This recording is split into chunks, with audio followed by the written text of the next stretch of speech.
Welcome to the Healers Café, conversations on health and healing with Dr. Manon.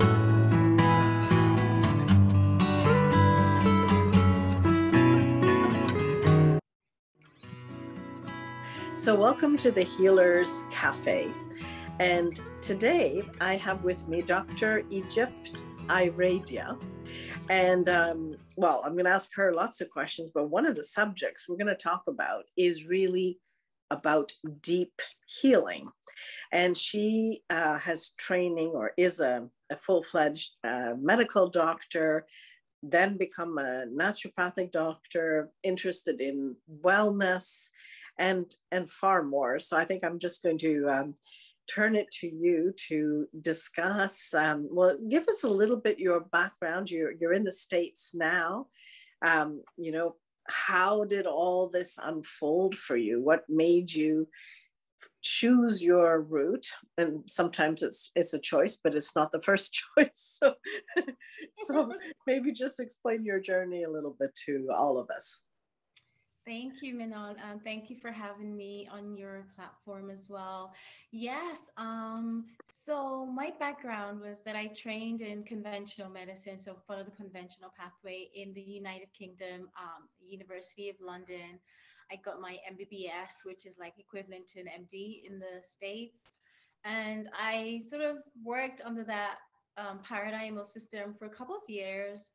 But just through my clinical experience and also my personal experience in terms of my experience with the healthcare industry, experience with interaction with other colleagues and patients, honestly, I got a little bit disillusioned with the system. There were just many questions that started to arise that I didn't feel were fully addressed under that paradigm.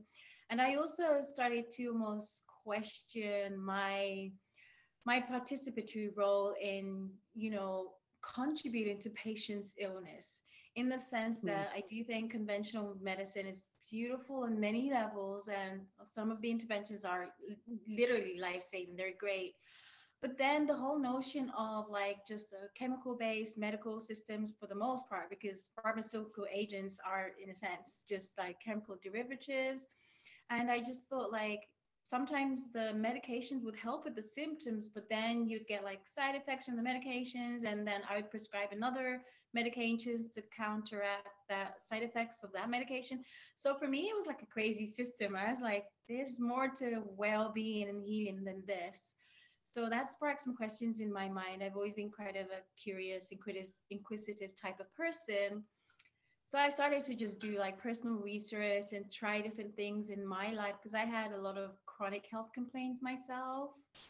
And I don't know what it was I don't know, maybe I wasn't too inclined to take in medication that much, even though I was an MD, but I wanted something that I could do like myself. I didn't have to go and see a practitioner or a physician to get a prescription. I wanted something that could be accessible and empowering. So I started to look into nutrition and lifestyle-based practices and apply some of this to my life. And a lot of my chronic conditions were resolving. So that was like a light bulb moment that like, oh my gosh, like food and environment and lifestyle and sleep and hydration and all those really core natural practices can provide powerful healing. So long story short, that put me to explore naturopathic medicine and learn more about herbs and things like that. And I then I moved to New Zealand, where I did practice conventional medicine, but I also did herbalism. I studied herbalism there. And going on from that, I became exposed to naturopathic medicine and applied to the United States to do a doctorate in the Midwest, and get qualified as a naturopathic physician. And I've just stayed on since then, doing what I do now. Interesting. Yeah. No, it's it's funny because I was a naturopathic doctor for 30 years. In Canada, it's a little bit different. We don't have a true choice to put in our bodies what we want or what we don't want. So sometimes you have to make decisions, is this is the belief that you fundamentally have about health and healing so fundamental that you're willing to give up your profession, and many of us are in this boat, and it's a very interesting time, and I've it's caused me to question, just like you were questioning, well, we're just doing the side effects of synthetic drugs with other things. And then I started thinking, well, what are we doing in naturopathic medicine? And so I'm curious your position on this. Sure, it's natural, but are we not using a very allopathic way of looking at the person? We're using non-synthetic, so-called, therefore natural, like oil of wintergreen instead of, aspirin or whatever, But are we not playing God, trying to understand the physiology, thinking that we're primarily a biological body, and that's all there is to us, when there is so much more to what makes people sick and to what makes them better? Yes. Yes. So your thoughts? Oh, yes. No, wonderful. I was thinking, oh, she's speaking my language for sure. Because I guess because from an earlier age, I kind of, explored philosophy and Western mysticism, and I explored Eastern spirituality. So I guess I've always had more of a bit of an eclectic, holistic, with a W, look at the body, that I didn't resonate with this notion of the body just being this physical vessel that we primarily address through a very biomechanical approach. I'd always seen the body as much more. So it's interesting just you sharing your thoughts like that, because even when I did come to naturopathic school, and it was wonderful, we were learning nature-based healing tools like the herbs and the lifestyles and different detoxification protocols and things like that. But I found that even just coming from allopathic training to naturopathic, I almost found like there was this big lean in towards green allopathy. That's what I call it. Yeah, that's the word I used to. It's essentially allopathic, a very allopathic practice mindset, but we just use natural tools like essential oils and supplements and nutraceuticals and things like that. So still very biomechanistic, sort of based on just the body as a physical object. So I think that was why my own kind of life and professional training, like even though I am a naturopathic physician, I'm a holistic medical doctor, I guess that's more for communication purposes with clients, with different other professionals and colleagues, because personally, I see myself more as a healing guide that uses different tools that addresses multiple aspects of the body and also of the environment, because our environments are very powerful sort of agents that we interact with that can play a huge role in our healing. So I did even within the naturopathic model, it was like that model for me was not sufficient. That's why down the line I kind of came up with my own module that incorporated these different aspects, that looked at different aspects of the body as a whole. Yeah, it makes complete sense to me. Yeah, and it's interesting because naturopathy is, in a way, it's seen as a complementary medicine, but it is an alternative way of achieving a similar goal.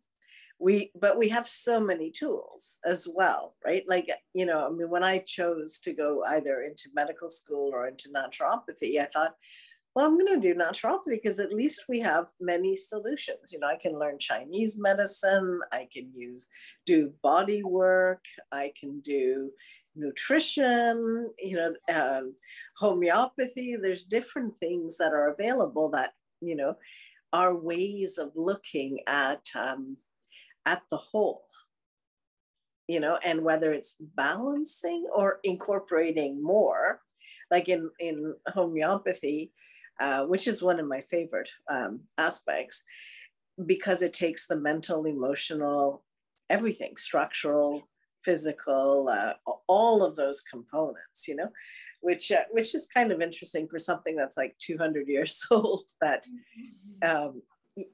it's so well versed in a true holistic methodology.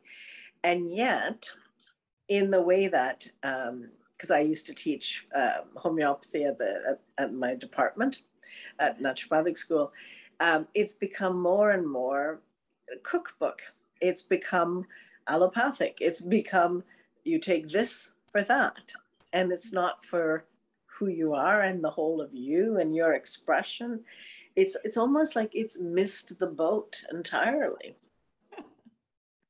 So I wonder, just like we see with Chinese medicine that's being co-opted, by, we're just going to circle the dragon and just the pain points, and we're not going to do traditional Chinese medicine. We're not looking at everything. Yes.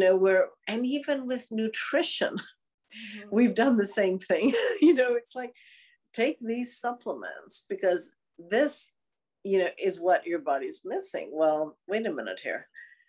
Is it missing? Is it really like a substrate we don't have? Or are we not assimilating because of a complex, set of factors in our environment, for example, that could impact us, right? So, I think we are definitely moving to something beyond this. And I would like you to speak about what you call deep healing. What is that? What is that to you? Right. So for me, deep healing would be the antithesis of the sort of reductionistic based healing or medical paradigms that are pretty more or less widespread within the allopathic medical system, and unfortunately is eating food to healing philosophies like naturopathy, traditional Chinese medicine as practiced in the West. So deep healing is healing that really addresses all aspects of the human body and all aspects of their healing environment. It's healing that really acknowledges that humans are beyond our body. Like for a human being, where our minds, our mental, our physical, our psychological, and our soul and our heart. I kind of split soul and heart separately, even though really all these different bodies or beings are, all coexistence in one singular entity.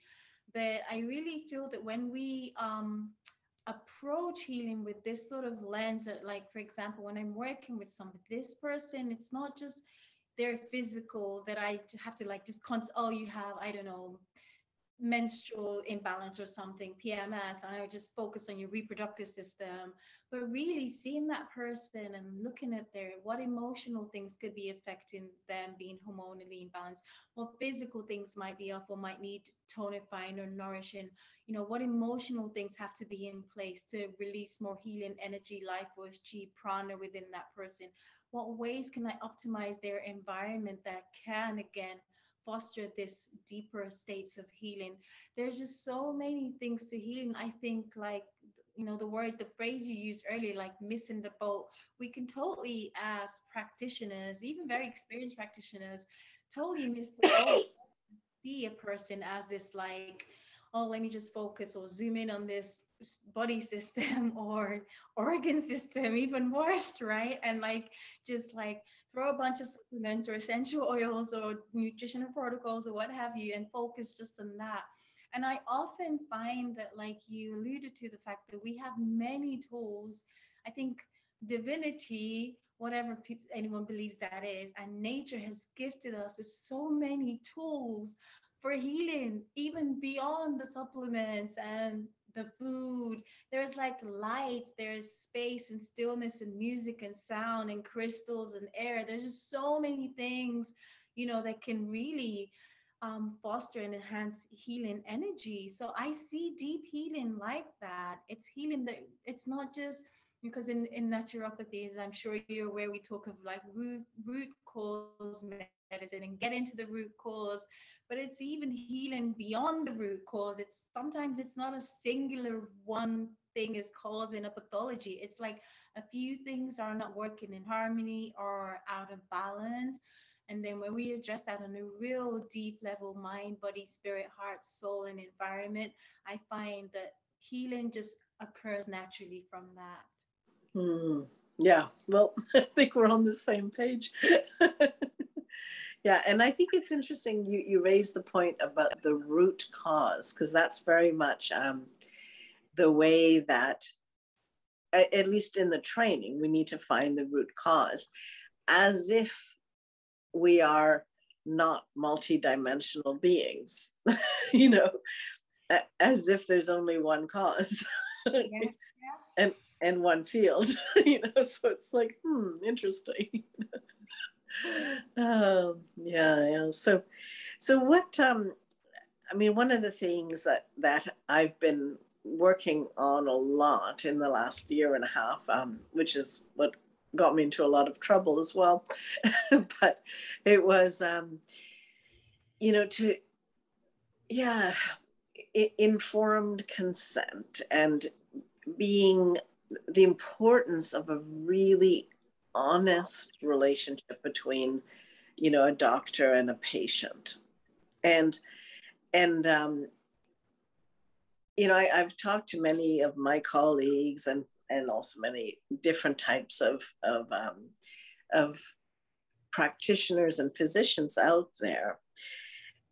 And, I find it, I found it interesting to see now that, the CDC has released things and the FDA has released things, and that we realize on some deep level that there's been tremendous cover up, tremendous fraud, Yes. lying, literally lying to people, and we look at doctors who say, well, I'm not able to really do the research.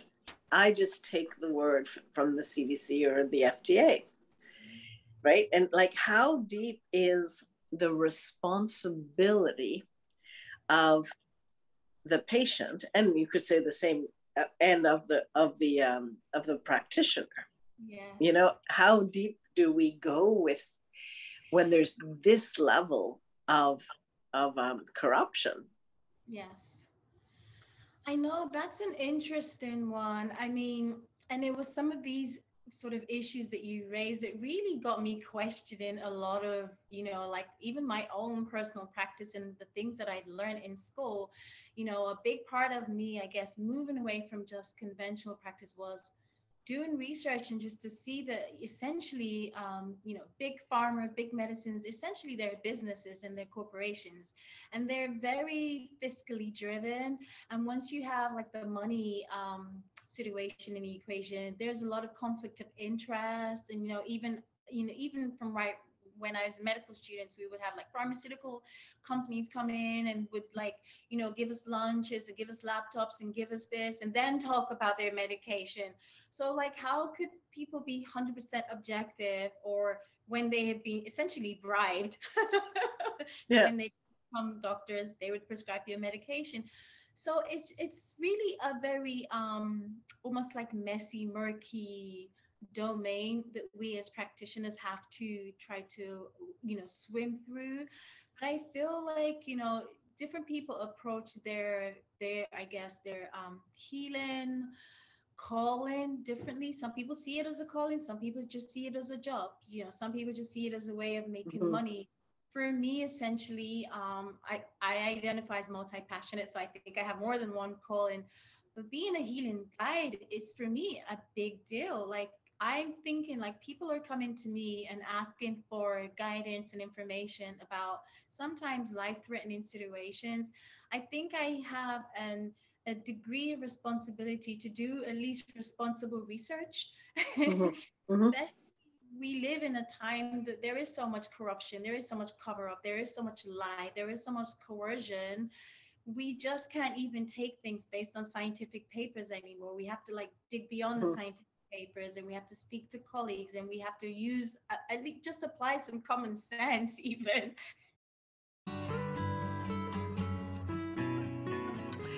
Hi, I'm Dr. Manon Bolliger, and I wanted to take a moment to thank you for watching these podcasts. If you haven't subscribed, please do. Also, feel free to leave comments and like it. This way, more people get to find out about this work and about other choices for health. So I think it's really important that we all share this information. I have a free gift to you. It's a 7-sequence email that has tips for every day, and it's a little insight about how to live your life when it comes to health.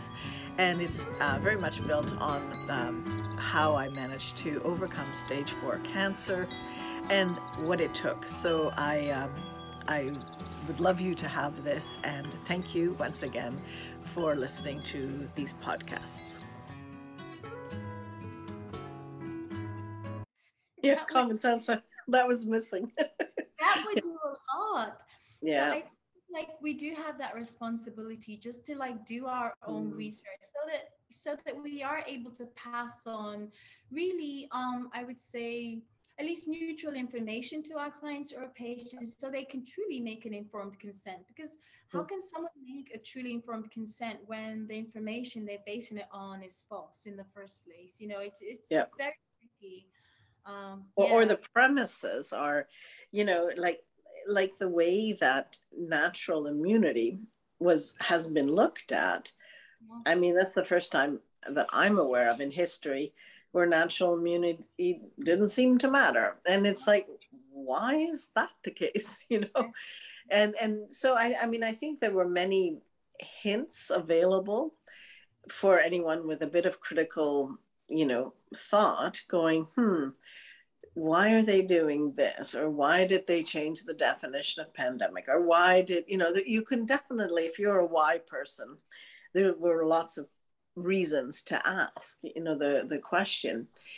But I do find, and maybe it's my own naivety is possible, because I've been now digging deeper and looking at, the HIV, situation before and Mr. Fauci and it's like, okay, there's a lot going on here where, there was a similar situation where there was, drugs available that could help, but no, they didn't do the full scientific double-blind whatever, which they didn't do this time. No. For a completely experimental technology. Yet, drugs that have been around 40 or 60 years, like ivermectin or hydrochloroquine, they poo-pooed and they literally stopped the usage. Not in every country, thank God. I mean, there were places like Mexico that gave it out, El Salvador that gave it to every single person. There were definitely countries that were less infiltrated by the pharmaceutical companies and the gains. And then I think there were some places in Africa, unfortunately, they lost their leaders. So, in Tanzania, exactly, So I don't think everyone is corrupt at all. I think it's that for me, it was the first time to see scientific papers without disclosing the conflict of interests and just thinking that that's okay and then retracting them afterwards when it would never have been worthy as a research, you know, and things like that. So you have, you know, who has time to do all this work? You know, and it's so difficult, you know, because I think now now that this information is hard to keep quiet, there are so many patients that are feeling betrayed, you know, because they trusted their doctors or their nurse, or they trusted the system in general, you know, and now they're finding out that it can't be trusted. Yes. You know? And unfortunately, like some people have already like gone to the point beyond in that they have taken sort of experimental technology, and now they're finding that, oh, like, oh, the full safety data is not out of it, or I was told it was safe and now like I found out it's not. Oh my God, what do I do? It is such murky, tricky waters. And I'm a big one for like sovereignty, in everything we do in our life. Yeah. Mental sovereignty, bodily sovereignty, you know, health sovereignty. And how I see it, even when I work with people, is like, you know, your practitioners, your healers, your doctors, you know, nurses, whatever, they, you should see them as almost like members of your team. At least they should be members of your team, supporting you in your wellness journey. But you shouldn't just completely sort of you know, lose your agency to them. You have to have a sense of agency and a sense of holding on to your sovereignty, or you being a sovereign being. And when you go through life with this presence of a sovereign being, you're more apt to want to dig in deeper to certain things, to question things, to do your own research, to get second or even triple opinion if you have access to that. Not just take, oh, because it comes from the CDC and the FDA, it must be true.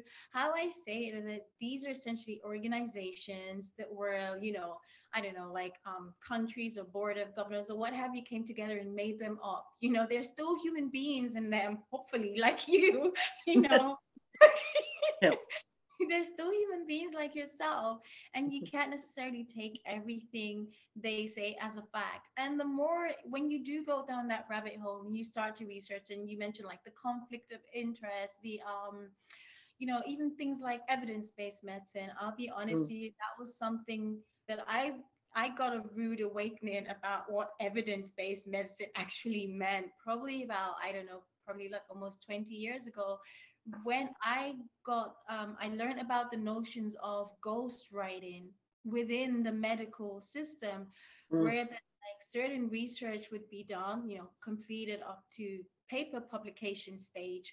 And then they would pay, like different pharmaceutical companies would pay, you know, say like a top doctor in neurology or whatever, they would give them a sum of money, literally just put their name on the paper, but they were not involved in the research at all. They were just being paid to put their name on it.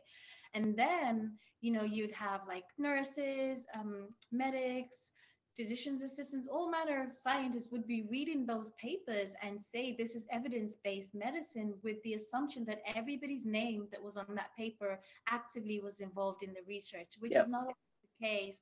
So when I found issues, I mean, I had a friend who was approached to be one of these ghost professors in a research paper. And I was like, this is because naively, when I went into medical school and I would read a paper, I would like, oh, everybody in that paper did the research, fine.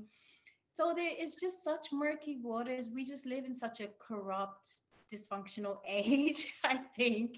If we don't hold on to our sovereignty and that spirit of questioning and curiosity and just, you know, yeah, holding on to your freedom as best you can. Otherwise, you know, before you know it, you will get yourself into trouble, in the sense that your health could be threatened, the health of your loved ones, families could be threatened, because you just didn't take the time to actually dig deeper.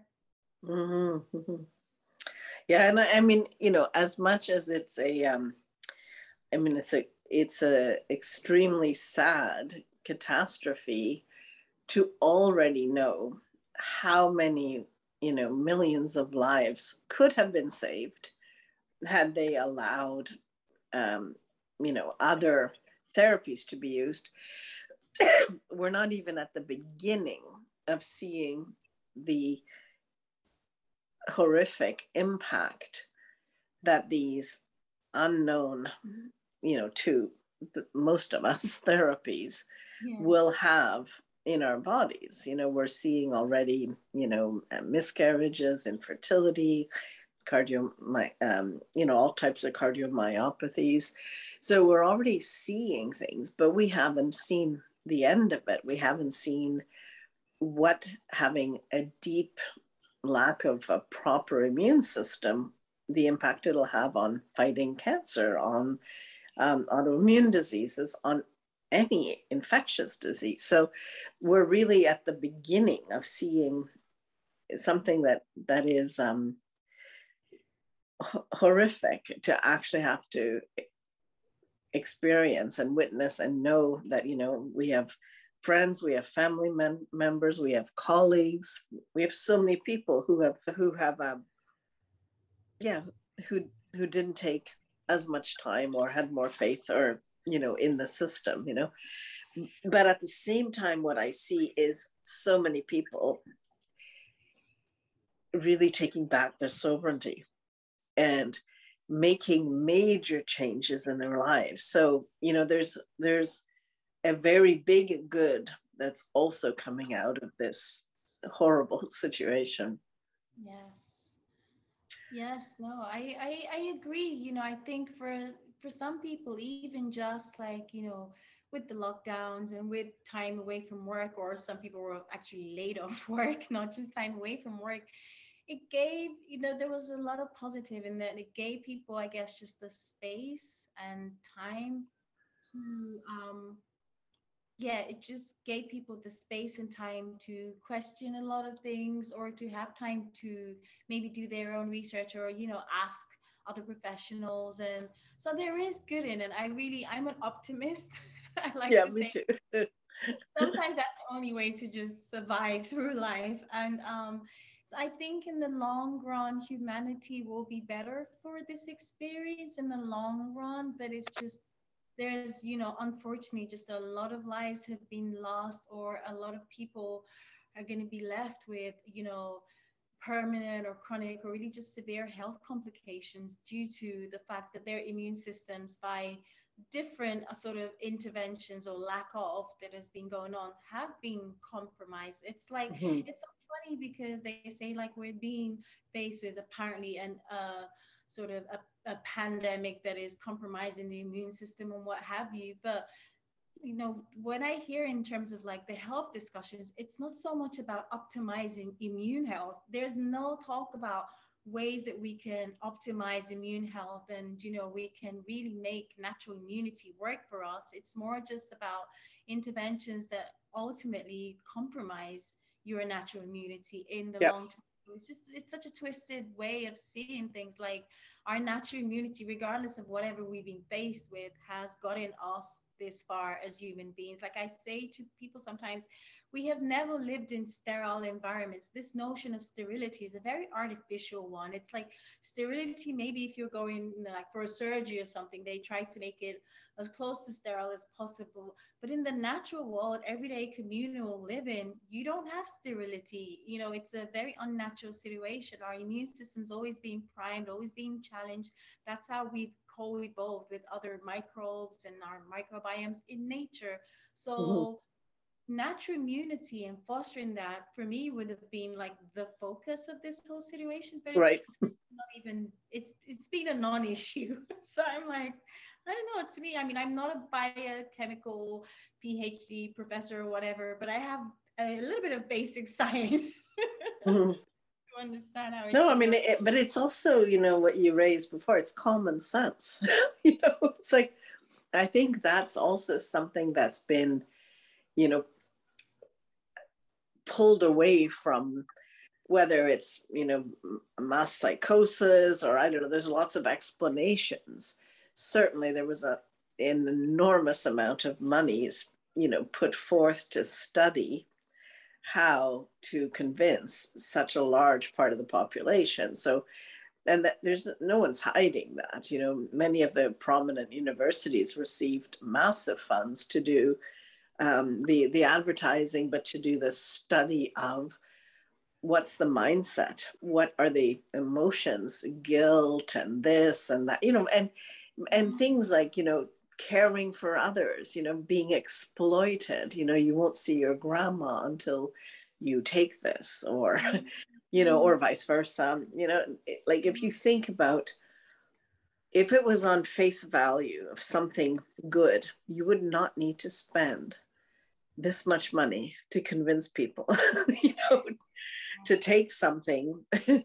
And I think, how that overrode common sense, that's a whole other area of study that I started, but everything is, it's a whole direction of it on its own, But yeah, so I also, I think of all these people who are, I don't like the word waking up, but they're waking up to the reality that they've been betrayed. And from a healing perspective, betrayal is, I found, sometimes one of the hardest things to overcome. It's a complicated emotion. Yes. And I feel like there's room for, there may be new technologies, there may be new ways of connecting on this, but I don't, I've never been one to believe that there's no way of helping. I think there is ways of helping. And taking a bigger picture, especially like you were saying earlier, like a holistic view, I think is key in this next phase for those who want. There's some that will, take their 4th, 5th, 6th booster and be happy. They're not asking for help. So, I believe everyone has their path, and who are we to judge, how it should be? But I'm thinking more of the people who realize, Yeah. Or who literally got coerced, to keep their job, to keep, positions where it's like, it's not a fair thing to tell people it's either your job, or you can't work. Like, the thought of this is, it's so criminal. It is. It really is. It's very twisted. And like you alluded to, like if it was something that inherent in itself, it had so much healing power, and you wouldn't get any virus. You get it. You wouldn't need so much convincing. You wouldn't need so much money in marketing. Like I know over here in the United States, it was like when they first rolled it out, it was like, oh, come and have your free donut if you get the jab, and come and have this if you get that, and get free concert tickets and stuff like that. And I was like, since when in medicine are we bribing people to get like medication? Like we don't do that. You don't encourage people, because there's a lot of money in development and manufacturing and advertising and distribution, like, and then money for free bagels on top of it. It's ridiculous. I was like, they really want people to get this. And it was funny, because in some of those free things I would see like free donuts, and it was always like the unhealthy food as well. Of course, not offering people free salads and smoothies. Yeah. Like, so or your extra dose of vitamin D and zinc, and like a supplement kit that would come with it or something, or yeah. So we live in such I don't know, like how I almost like sometimes I have to create a positivity silos and try to, surround myself with people who are a very like positive mindset or an awakened mindset, because it's positivity. It's not always like, haha, bliss in life. To me, it's just about truth. When you're walking in truth, that's the positive experience, knowing the truth.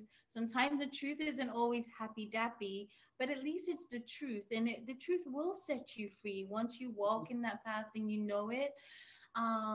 So I've just found, but we live in a very crazy world, but at the same time, we can each individually, collectively, within our communities, make silos of peace and serenity and healing still.